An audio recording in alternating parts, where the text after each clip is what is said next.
Well, hi, Kim. Thanks so much for coming on today. I'm excited to talk about community land trusts. And this episode of the Bonner Breakdown is CLT 101, one of our special housing episodes. And I'm joined today by Kim Toskey, and she is with Homes and Hope Community Land Trust. She is the CEO of that organization. And today you're going to give us a breakdown on land trusts. But before we do that, would love to hear a little bit about your story, a little bit about your background, and kind of what got you here to sitting across Zoom with me talking land trusts. So let's hear your story. Great. Thank you, Chris. I'm Kim Toskey, and I am the CEO of Homes and Hope Community Land Trust. I also serve as the membership director for the Northwest Community Land Trust Coalition. And that is how Chris and I met at a Community Land Trust Coalition event. How did I become CEO of a startup community land trust in Western Washington? Well, for more than 16 years, I was a first-time home buyer mortgage lender specialist. My my expertise, my particular niche was layered down payment assistance, particularly assisting families affected by disability. Okay. In that context, I was always looking for more down payment assistance for my clients, being able to put together different pieces and parts of financing in order to make home ownership affordable. And the reason that was important was because it was very apparent that real estate here in Puget Sound was ghastly expensive, Right. and moderate income people with stable jobs and good credit were not able to purchase a home. So in that context, Wild. 2007, I learned about community land trusts, and I spent 2 years trying to get my employer to engage with community land trust lending, and I was unsuccessful. So then in 2009, I moved to a different company, specifically requiring that they get on board with community land trust lending. And around that time, the National Community Land Trust Organization was struggling to get more mainstream financing for the home buyers. And so I served then as a consultant between the two. Roll ahead, 10 more years, I did many community land trust loans all across the Northwest. I consulted with CLTs in various parts of the country and with lenders to help them understand how to do the loans. So I have been a big community land trust fan That's um, awesome. for many years. Yeah, that's great. That's great. And I come from a lending background as well. I was a mortgage a loan originator here in the Sandpoint area for almost 5 years. When I moved to Sandpoint, that's what I started out doing here, and then served on the board here at the housing agency. And we work with Idaho Housing and provide. We use the home program specifically to get people into homes. So it was just such a natural, seamless fit to move into this realm when my life changed, and I said I need to get out of the rat race with mortgages and do something a little different. And this ended up being a perfect fit. So it sounds like very similar pathways. So when you how did you get this thing off the ground? Just real brief. Did you start a coalition? What was the kind of movement to get you where you are specifically in your role now? Um, I live just north of Seattle, and there was no community land trust in my county. In the state of Washington, we have more than 50% county coverage of community land trusts. But Snohomish County, where I live, did not have one. And Wow. I kept saying I was going to get one started or get somebody else to get one started, and it wasn't happening. So I retired from mortgage lending in order to be a full-time volunteer and start this community land trust. Come on, that's great. That's awesome.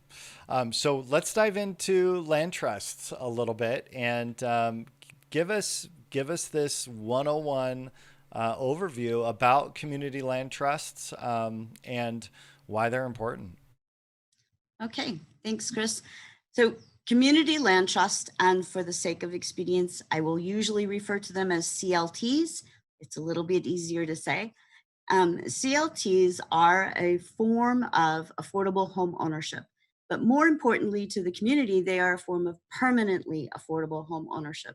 And what that means is that the community investment remains in the home and the home stays affordable over time.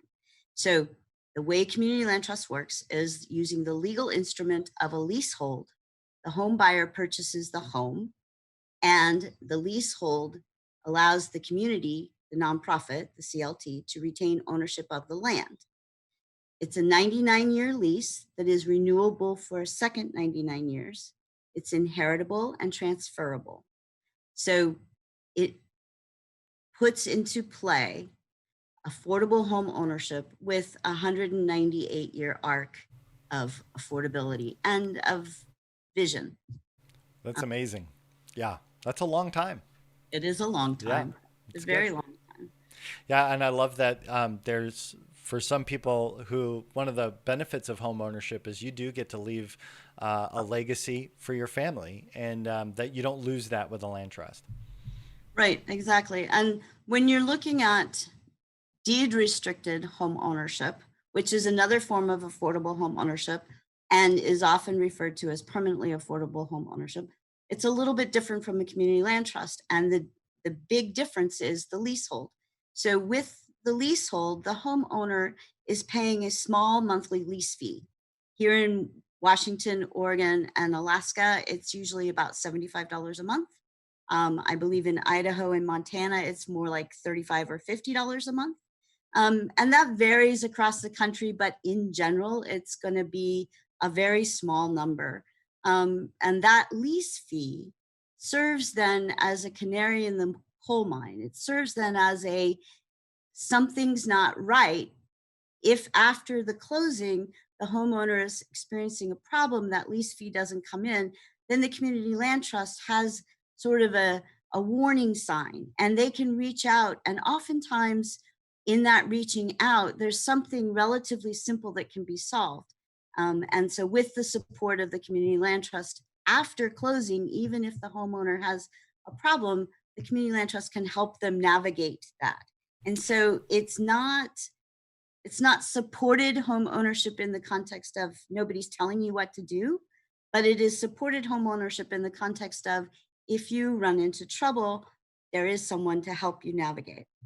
Well, and I know that the local Habitat for Humanity does all their own mortgages. So they do the financing as well, and that is like, oh, they're late on payments. What do they need? How can we help? They're able to step in. So that's a great comment about being a canary in the coal mine of making sure people are able to maintain and sustain their home ownership process when they do encounter some hard times. That's awesome. Right. So the other thing about the leasehold that is significant with the community land trust is that part of the leasehold includes a resale formula. And the resale formula says, this is what you bought the house for, and this is how much it can change in value over time. And so when you go to sell the house, it will be affordable to people making approximately the same amount of money, not actual dollars, but percentage wise. Right. Yeah. And that resale formula varies. There are three common models. One is the appraisal method of resale formula. So the home buyer retains a certain percentage of the change in appraised value. Another one is the index method. And that is that the appreciation of the home is tied to a particular publicly accessible index. And then the third one, which is the most common here in Western Washington, is a simple appreciation method. For example, if you paid $200,000 for the house and you owned it for 10 years, and the resale formula was 2% appreciation per year, then every year you would be experiencing appreciation, an increase in the value of your home of $4,000. So after 10 years, you'd have $40,000 in increased appreciation value of your home. Plus, you would have paid down your mortgage Yeah. about 30,000, so you would have Yeah. more than 70,000 in equity. Yeah. Yeah. Yeah, and I know that the way that Idaho, as far as Idaho Housing and Finance, so if you're going to use IHFA as a financial instrument to purchase a home or build a home on a land trust, just to be really clear about that, their ground lease, their appreciation resale formula is an indexed appreciation with CPI with a cap at 1.5%. And that's a compounding interest, so it's not the simple appreciation. So it probably comes out about the same, maybe a little higher than the simple when I was running the numbers. Well, so it's funny that you mentioned that because my preferred resale formula is in fact compound interest at 1.5%. But Yeah, my particular board struggled with the math on that and they wanted to go with simple interest. And so the two cross at 10 years. At right, 10 years, 1.5% compound is going to exceed 2% simple. right. Yeah. That was what I was coming to as well. Okay, awesome. So one of the important things about the home ownership with the CLT is that you are responsible for the stewardship of the land and you have full use of the land. You cannot go mining and you don't have oil rights, but in terms of can you plant a garden, can you put a tree here, can you build a swing set, all of those things are all in play because the leasehold instrument is simply a way to ensure that the community retains their initial investment and the home stays permanently affordable. So on this slide here, you'll see the home buyer purchases the home, but not the land. And I caution people to get too caught up in the literalness of not the land. An example is in the city of Seattle, the last community land trust loan I did before I retired. That home was originally purchased for $150,000 and the land value was about a little less than half of that. When we did the sale in 2017, that home appraised for over $400,000, but the home buyer paid $245,000. So if you get too literal, you'll get stuck. The Right. subsidy stays in the land, and that's the legal instrument. So the home buyer buys the home, but not the land, and that removes the value of the land as well as market appreciation, which makes it more affordable to the home buyer. Great. The nonprofit, the community land trust, retains ownership of the land and therefore retains a relationship with the home buyer. This is through the use of the legal instrument, a 99-year ground lease. Everyone Got it. has the lease well in advance. They can consult with an attorney. It's a pretty long document, but by and large, what it comes down to is you have all the responsibility and all the privileges. You just don't have ownership of the land. Right. Yeah. Okay. And then part of the clause is the resale formula so that over time, the home remains affordable to the next family of about the same amount of income. And that's the resale formula that keeps it affordable. So when you purchase the home, you know that you will be able to live there as long as you want to. And when you get ready to sell, you'll be selling to another family similar to yours. That's wonderful. That's great. Okay. Okay. Awesome. So this sort of segs us then to, well, why is affordable home ownership important within the community? And why would that be something that Bonner County would be excited about and interested in? So traditionally in the Western world, we have young families starting out. They are renters. They are saving up to buy, or they're priced out of home ownership, and it can be both. But so you have individuals and families renting homes, and there's a certain amount of inventory available for renting at various different price points. And as their income and credit increases, and as they're more stable and looking to be more permanently grounded in their community, um, they may or may not be able to move off that rental ladder. But certainly as their income increases, they would be able to move maybe out of subsidized rental into Right. market rental. And each time someone moves up the ladder, Mm-hmm. they make room behind them for more folks. And with the affordable home ownership, what you end up with is people who would be able to purchase a home if homes were less expensive, i.e., they have stable income, they have good credit, and they understand all the pieces that go into home ownership. They will move off that rental ladder and move into permanently affordable home ownership, That's great. their investment in the community, becoming more engaged in the community, and making room for more people to come into the rental market. And Yeah. And often, go ahead. often CLT homeowners move on to market rate home ownership. In Yeah. fact, nationally, 7 to 10 years, 50% or more of CLT homeowners have moved into market ownership. Yeah, I was going to say, because once you start the ladder, once you start the trajectory, you actually build momentum to creating wealth and then moving out of the permanently affordable with a limited, resale restriction.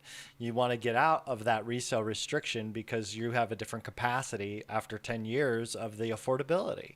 Exactly. It really sets people up for success. That's a great insight there. I have a terrific story about a homeownership, a young couple in Seattle, and they had, because the Seattle market was appreciating so aggressively, they had been forced to move 3 or 4 times over the space of 5 years. And each of those moves cost them $2,500 to $3,000 or more, depending on the timing. And what was happening was, as they were moving every year or every other year, their savings was being depleted again. And finally, they found the community land trust and they purchased a home with the community land trust. That tiny difference meant that mom was able to go back to school and complete her graduate degree. They were able to completely change their income trajectory, and their son was going to school in his neighborhood with friends in his neighborhood and connections. So all the way around, in the span of less than 3 years, Come on. just being in that permanently affordable home ownership role changed their whole family socioeconomic status. That's awesome. Those types of stories get me all types of jazzed because, I think anybody who really loves their community and really cares about the people in the community, when you're able to provide an opportunity, right? Because they still have to get a mortgage. They still have to do all the things that you would normally do, but you're just giving them an opportunity to take another step up the ladder. And that's super exciting because it's that one little shift that made all the difference. And Exactly. that's wonderful. That's great. Exactly. So, do you have any more questions about how the community benefits from having permanently affordable home ownership? So what do you say to um, you know I guess one of the questions would be, where does this land come from? Because I think one of the concerns, is like, oh, if is it just that people are donating the land, or is it the government giving the land, or where does that come from? And so what's your kind of response to that? Okay, so there are as many different ways to acquire the land for permanently affordable home ownership development as there are to acquire land for hotel motel development or elementary school development, right? Um, Here in Snohomish County, I have been the beneficiary of two large, well-established, older nonprofit organizations who sold me their land that did not fit what they needed it for, at a very tiny price. Literally, I paid $10,000 for 11 acres, and I paid $25,000 for 4 acres. So Wait. Hello. Right, right. It was mission driven for them. And for me, it was a fabulous opportunity to get some well located but complicated land. Both these pieces of property have wetlands on them. Oh, okay. Yeah. Well, and Um, that actually fits with a trust model, to preserve areas that need to be preserved as well. exactly, exactly. So that's one way. You can have nonprofits moving land between themselves for little or no cost. You can have um, influential, affluent folks in the community donating part of their land or selling it at at a reduced price. Um, Right. can Yeah. you can have the government designate this piece of property will be for affordable home ownership or affordable housing, and it can be given or sold at a reduced price. You Right. can you can also just drive around with your real estate broker and find a piece of land and plunk down a bunch of money that you've borrowed from a nonprofit lender or that you've borrowed from your local commercial bank. All of those options are available. The land can be donated, it can be purchased. So if you borrow some money to buy some land, how does that lender get paid back if the land goes into trust? Is it on resale of the houses? Right. So in that construct, you would then be layering into your whole development package bigger subsidy dollars, whether it's from HUD through the home program or it's from USDA has some rural development money. And here in the state of Washington, we have a housing trust fund. So the state disseminates money for affordable housing. Great. Yeah. Um, so yes, that is how that land gets paid back is on resale, but there would be, if you purchased outright, Some subsidy somewhere. right, Yeah. exactly. Great. Awesome. Awesome. Um, yeah. As far as the overall concept of the land trust, about 10 years ago, we realized in 2007, that this was probably the only reasonable long term option where we live. We are a small resort town, with, a ski resort 20 minutes from downtown and a gorgeous lake. Right, We have an intense growth lately in retirees moving to the area who are bringing money that they're using, that they've earned and saved and sold off property in places which were much more expensive than here.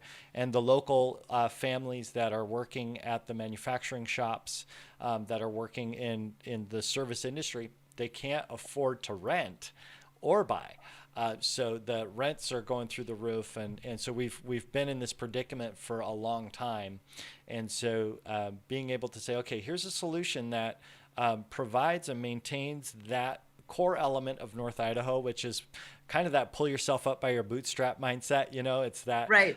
we're going to get it done and we can do it, and we've got a bit of independent spirit up here, and so to maintain that through the land trust and maintain that the even the mindset of North Idaho, and the culture of North Idaho, to say, we're not going to give things away, but we want to provide opportunity for people who normally wouldn't be able to have that opportunity to get to where they want to go. So this is great. Right. So it's good that you call out the resort town phenomenon. Yep. The Yep. oldest community land trust in the state of Washington was on Orcas Island, and that is a resort community also. And then all throughout the Northwest, you will find resort communities that have active, vibrant community land trusts because of exactly what you're talking about. Right. People who live Yep. there year round need a place that they can call home, and it Yep. needs to be affordable. Yep. Absolutely. Absolutely. All right. So, Good. Chris, one of the things as I talk about community land trusts, one of the things people say is, well, I understand about the need for affordable housing, but I'm worried. what, who buys a community land trust? Great question. And so here's where my years of experience working with so many different community land trusts around the Northwest and working with so many different folks around the country, this is a poster that we put together based on real, true CLT home buyers during the early 2000s around the Northwest. And it's an awesome, awesome list because I'm pretty sure everybody wants to have these people living next door to them. There's a nurse, there's a wait staff, Pretty sure you're right about that. insurance agent, bookkeeper. How about a landscape architect or a multilingual language interpreter? Or maybe it would be really awesome to have a railroad employee living next door to you, or here, a ferry dock worker. The reality is we need the people in our community who Right. need our community to have a community land trust. Right. That's great. That's great. When you look at the populations impacted, we look at the ladder, and then we look at the different groups of people that buy. What are some of the big challenges that you've seen running a CLT, or in the lending world, that usually are the big impediments? Like what do you see as the challenges or the obstacles to putting in a CLT in a community? Well, one of the big challenges to establishing a CLT in a community is having multiple conversations with multiple groups of people over a long period of time, so that there's a community-wide understanding of what it is that we're talking about. We're not Right. building big, ugly apartment buildings with no parking and no yards. That's not it. That's not it. We're talking about building housing, home ownership housing, that fits with the community where we live, right? Yeah. It's not going to be the same in Bonner, Idaho, as it is here in Everett, Washington. And it's not the same up on Orcas Island as it is on Bainbridge Island. Right. Yeah. Very different. Very different. Mm-hmm. That's good. So you have a little graph there on that chart. What is that? What are you showing there? So one of the things that is a big barrier here in the Puget Sound area is that the general public doesn't really understand how high our overall income is. And they also don't really understand how that relates to where they were when they bought their first home. And I'll give you this really classic example. In 1963, my parents came home from Europe. My dad was in the Army. They had their little baby, and they bought a little house in Champaign, Illinois, and they paid $9,000 for it. And over the course of the next 2 years, while my dad was in grad school, they painted the house inside and out, and they added a carport and a little bit of landscaping.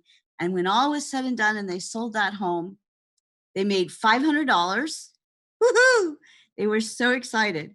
But the thing that stuck with me about that story is the $9,000 that they paid for that house, that represented just less than 3 times the family's annual income. Wow. Yeah. And here, 3 times the family's annual income would not buy a home, wouldn't really even find you a decent rental. Nope. This chart down here explains what this is the income table from 2017, and income tables lag by a year. So this is a year older than the best data we could get, but it's Right. It's still helpful. So median income here in Puget Sound is over $100,000 a year. 3 times that number would be $300,000 for a house, right?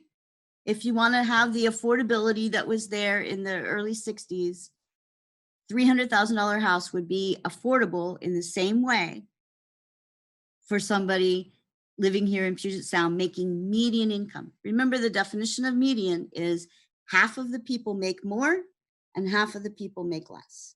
Right. Yep. Guess what? We don't have any $300,000 houses. None. Yeah. And 80% of median income is the federal definition of low income. So 80% of median income in Puget Sound 3 years ago was just under $80,000 a year. So if you were an engineer coming off of college, working at Boeing, and in my neighborhood, we were the first non-engineers to move into the subdivision. My neighborhood is all Boeing engineers.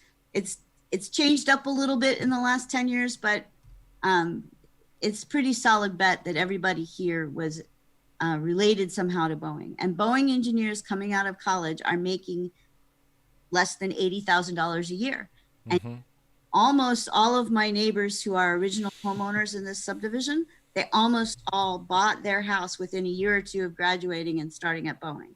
So in the context of affordability, again, if you use that level of affordability, whether it's the job description, a Boeing engineer, or it's the dollar amount times 3, there's no affordable home ownership options.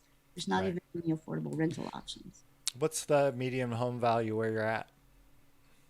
In my little town, the median home value is over $700,000. Okay, that's just puts it in perspective. In my greater county, the median home price is about $475,000. Okay. Yeah. And so if you use the 3 times the annual income, you're talking about somebody making $150,000 or more per year before they would have that same kind of affordability that folks had 50 years ago. So that's the thing that I think once you wrap your brain around some of those parallels, some of those to compare ways to think about it, then you can see that really a school teacher or a librarian, one of the first CLT loans I did was for a librarian, and librarians in Puget Sound make about $45,000 a year early in their career, and they'll get up to much more than that, but between $45,000 and $60,000 a year.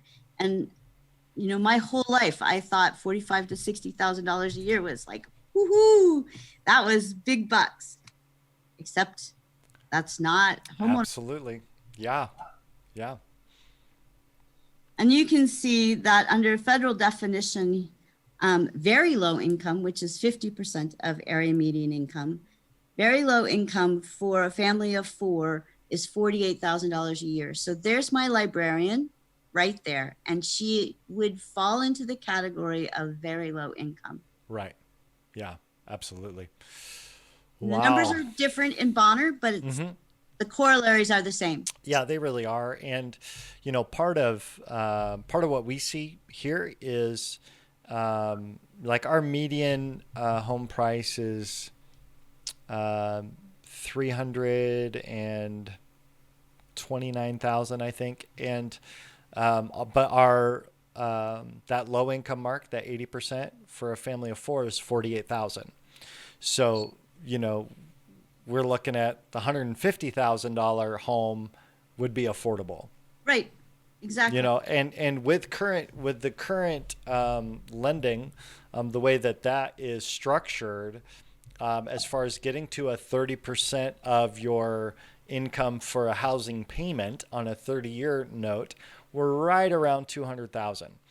Right. Becomes that mark, and so with that, it's a huge challenge for most families and most people to be able to afford anything in our area. Right. So in that context, when Bonner Housing goes and starts building the next round of permanent affordable home ownership, you're going to be looking to have those homes priced in the 150 to 250 price range, depending on size and location. Absolutely. And then Absolutely. they'll be permanently affordable to librarians Yeah. Forever. forever. Yep. Which is great. Which is great. Well, do you have any other tidbits or thoughts for us as you look at the CLTs? Gotta love this camera pausing all the time.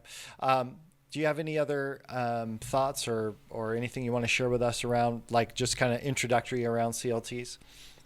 Well, a couple of things I want to call out. Community land trusts are not a new idea. Right. They've been around a long time. Right. We celebrated our 50th anniversary of the first CLT 2 years ago. Okay. And that's in Vermont, right? No, the first CLT is in Georgia. Oh, wow. So roll Great. back to post World War II, and a lot of the old plantations were being sold off to build subdivisions, right? Mm-hmm. America was the growing middle class. Everybody wanted a little house with a little grass, and they'd drive their car to their job. And so all of the old farms and plantations were being sold off to developers to build subdivisions. And in that context, the sharecroppers who leased the land, they owned the home, or sometimes they rented the home, Wow. leased the land, they were being displaced. They were losing in one transaction their job, which means their income, and Right. their home. Yeah. Wow. And so a group of activists pulled together and began raising funds. And this is the same group, by the way, that produced Habitat. Mm-hmm. Habitat International came out of this same group of people. That's awesome. And the Community Land Trust. And then, of course, Dr. Martin Luther King Jr. was also part of this group of folks. So Oh, that's great. things happening there at that time. New Communities was opened and started. It was a 1,000-acre farm, and the people who purchased in there got to buy their home, and then they leased the land that they farmed. And so Wow. that's the original Community Land Trust. That's cool. That's great. Awesome. So they're not new. Not new. They've been around for 50 years. And one of the things that Bernie Sanders did when he was active in Vermont state politics and Right. politics, one of the things he did was he helped implement Burlington Community Land Trust, which is the largest community land trust in the world. Mm-hmm. They are very old, but not quite 50 years old. And they have everything you can think of. They have farms in trust. They have economic development business incubators in trust. Mm-hmm. Housing in trust, and they have permanently affordable home ownership. Wow. That's a lot. One of the big advantages of the Community Land Trust is it's community based. Mm-hmm. Whatever the community needs, the community can invest to preserve. Right. Yeah. Yeah. And there's, I talk with developers a lot, and one of the questions that comes up is or the thoughts that come up in conversation is, I want to be able to preserve the value and the legacy of my land, of my property. And I also want to be able to meet needs in the community. And the question becomes, how do I do that in a way that maintains a lot of the individual rights, maintains, all of those things. And when we start discussing the community land trust, you just see like light bulbs going on and like, oh, I could, and so do you help with long-term planning? I think that some people where would we go if we have an investor that says, hey, over the next 10 years, I want to divest myself of this property and do it kind of incrementally and work on putting that in trust for the sake of making some affordable housing opportunities. What do you suggest for someone as far as planning that out down the road?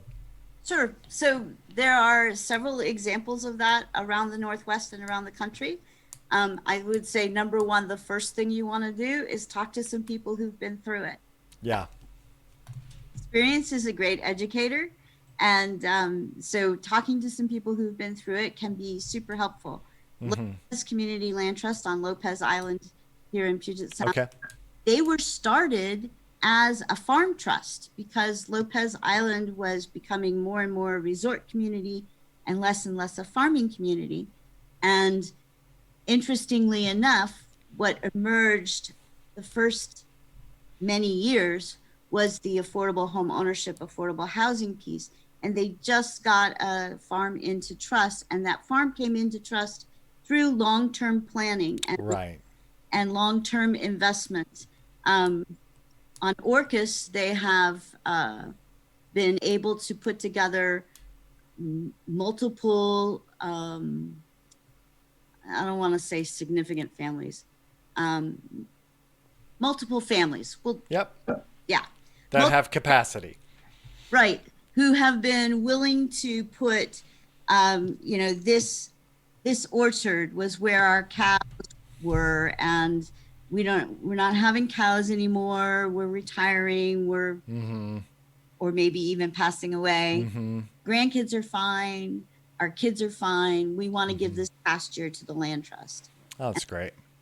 And in fact, the land trust, Orcas Opal is the name of the land trust on Orcas Island, of people and land. And oh, that's great. Right. Opal is building rental housing in April's Orchard is the name of the subdivision, because April was the name of the cow. Oh, that's funny.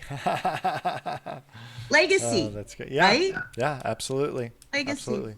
Yeah. Oh, good. Well, I appreciate you coming on. I think we've got a lot of stuff to chew on. And like I said, I'd love to have you on again as we go through this process and continue to pick your brain publicly, so that we can do that. And you're also part of the Northwest Community Land Trust Coalition. Correct. Yep. Yes. And what does the Northwest Community Land Trust Coalition do exactly? So the nature of community land trusts is that we all operate in geographic isolation.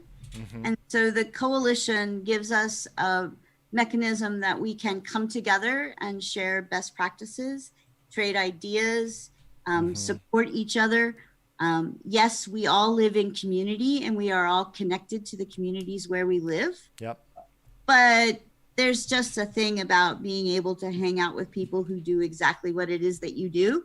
Yeah. And so the coalition gathers once a year for a professional conference. And we have a variety of other benefits like peer mentoring. And this podcast here is part of our new pilot program, which is community outreach and peer support. Yeah. And it's awesome because, in reaching out to you, it was so simple and easy to set this up and put it together, and let's do it. So thank you very much. I appreciate it. Great. Thank you, Chris. And thank you for the work you do for the people of Idaho. Hey, well, we're trying to see some things move while my face stands still. So, hey, I appreciate you and look forward to connecting with you soon. Thank you so much for coming on the show. Thank you, Chris. Bye-bye. All right. Have a good one. Thank you for watching this episode of the Barner Breakdown. Special thanks to Ting and BCHA for sponsoring this show. For more shows or to be a guest, please visit barnerbreakdown.com. Have a great day.